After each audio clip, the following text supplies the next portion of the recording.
I got the Publix pharmacy issue I got to talk about in just a couple of minutes. And look, I don't have an inherent. I like Publix pharmacy.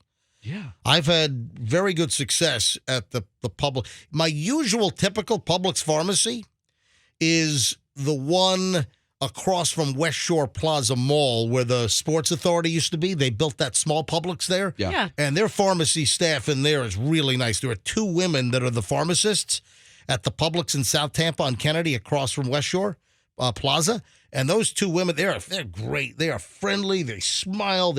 I always have a great experience at the Publix pharmacy. And not that I had a bad experience at a different location.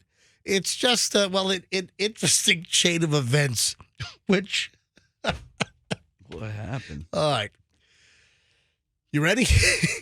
I'm strapped in. I'm putting on my my funny hat. It's the Publix right down the street here. It's the funny pharmacy story. It's the one right near Roosevelt and MLK. Okay. Yeah. It's a really old Publix, so Yeah. when you walk in that store, it kind of feels like I'm visiting Grandma in Hollywood. It's got that smell, that Yeah, old like Publix a- smell. In 1976. I mean, It's hard. that's seriously. So my grandparents used to live in Hollywood in a place called Hillcrest, and there was a Publix nearby, also a Winn-Dixie.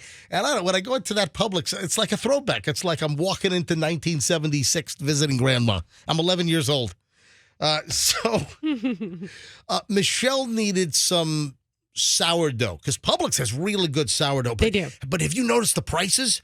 The sourdough went up like $1 in like a week. So now it's breads. Bread prices are going through the roof. Egg prices have gone through the roof. Butter and milk are going through the roof now, even more so. And Staples. bread.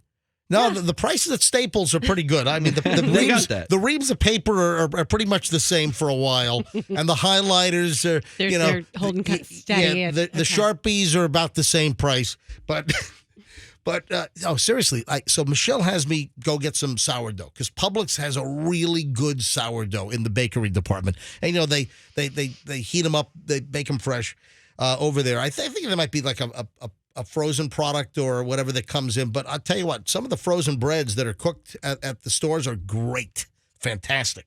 But I highly recommend Publix sourdough is good, and sometimes I'll stop at the Publix near my house in Beach Park in South Tampa, the little one on Kennedy, or I'll stop at the one right here as I make my way toward 275 and the Howard Franklin Bridge north. So I stop into the Publix to get Michelle some bread, but also she's been looking for the ActiFed generic. What does that treat? But the good stuff Is that a cold medicine? allergy medication. Okay, allergy. So you've got ActiFed, Sudafed, and for allergies, Michelle likes to take an ActiFed. Like for instance, Walgreens had their version was like Wall Act, and the brand name is like ActiFed, and the deal is these over-the-counter like decongestants.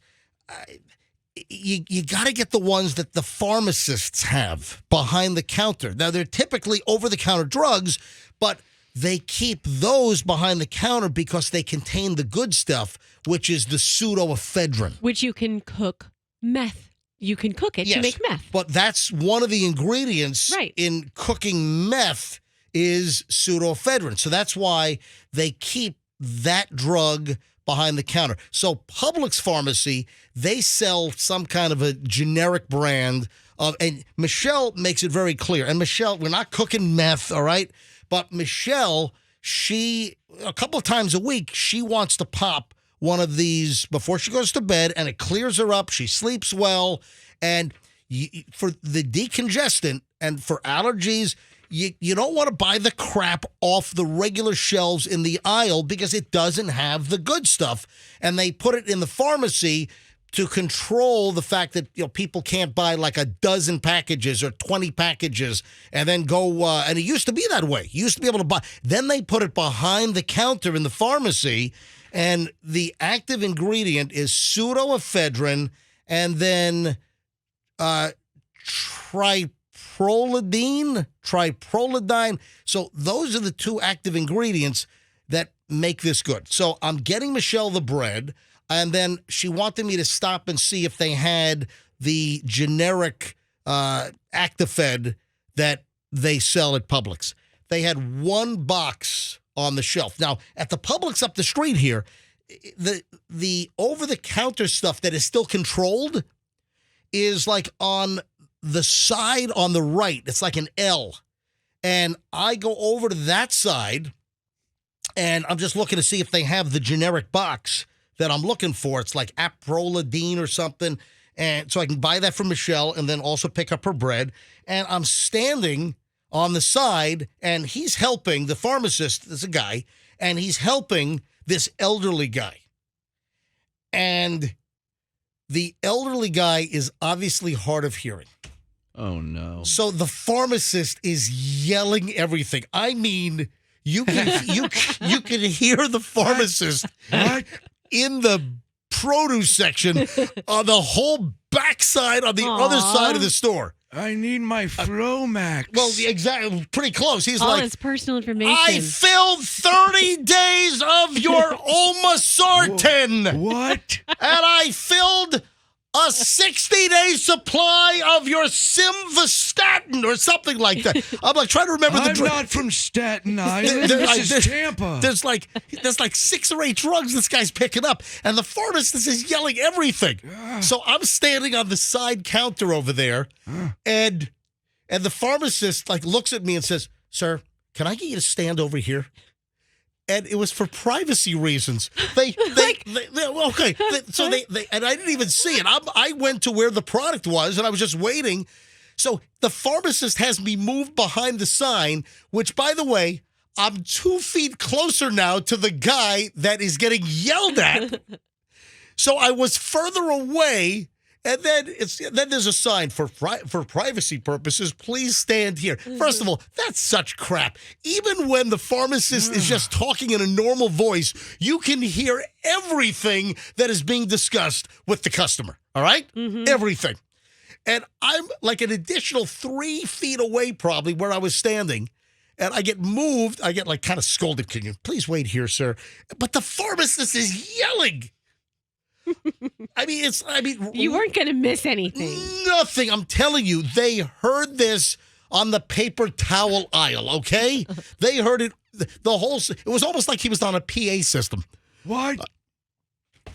So he finishes with, I think maybe I got off on the wrong foot because I wasn't standing in the right place. Uh-huh. So I get moved, and then he calls me after the guy leaves. What? So after the elderly guy, bless his soul. All right, so after the elderly guy leaves, it's my turn. So this isn't going to make my catheter fall out? All right. So the elderly customer leaves, and then I say to the pharmacist, "Hey, can I get that package of?" And it's like it's their generic version that they sell of the pseudoephedrine with the what did I say it was? It's pseudoephedrine with the triprolidine. Triprolidine. For Michelle. And it's, again, a generic version of like Actifed with the good stuff, the pseudoephedrine. And it's my turn. I point to the box. I said, "Hey, can I get that box over there? And by the way, that's the last box, and I really need 8 more for my meth cook-up." You said that? I did. You're so dumb. And then, but I'm smiling and laughing. Why don't you make a bomb joke? No, none of it. And then he said, the pharmacist said, so let me tell you let me tell you exactly how this went. It's one of those guys. Don't you know when to turn it off, dude? Let me tell you exactly. I said, "Hey, can I get the box over there?" Oh, I think that's the last one. And I said, "Yeah, I need 8 more for the meth cook." And the pharmacist... See, you even tried to throw out a term that might be the lingo, the real lingo. The pharmacist says, "That's not funny." Because that's what they're looking for. They're there to screen people. Come on. Yeah, give me a break. I was smiling. I was laughing. Yeah, so is every other meth cooker that comes in there. And he's like, that's not funny. And I said, yeah, it is. So he didn't say. Only someone high on meth would make that joke. No, so you immediately became a suspect number one. No, that is not true. Anyone that's cooking meth is not making that joke. That's the point. Yeah, they're nobody. You don't make it obvious you have a meth lab going. Exactly. So the pharmacist gives me a death stare. He didn't say another word to me, nothing. And he's like, that's not funny. I'm like, actually, I think it is. So I kind of got off on I was on the wrong foot with not standing in the right place, and then the meth joke. You're lucky he gave it to you. Could have called the cops. Listen, they take your when you buy that, they take your driver's license. They enter you in a database. So you know what happens is if I buy the pseudoephedrine product at Publix, I'm now in the database. I cannot go now to Walgreens, CVS, or another place to buy another box that same day because I'm in the system. So I mean, I'm not giving him my driver's license. I've got a pretty hoity-toity credit card. I'm not cooking meth, all right? I'm not. Maybe that's how you got your hoity-toity credit card. No, you stop it. So, obviously, I'm not a meth cooker, and it was a joke. And, man, I'll tell you what, I don't think that guy smiles or laughs at much. Is he an older or younger guy? No, he's kind of a younger guy. Yeah, a lot of them are younger. I don't know if he's a lot of fun at the party anyway, but I like the Publix pharmacy. And am I really angry? No. I just think it's a great story to tell.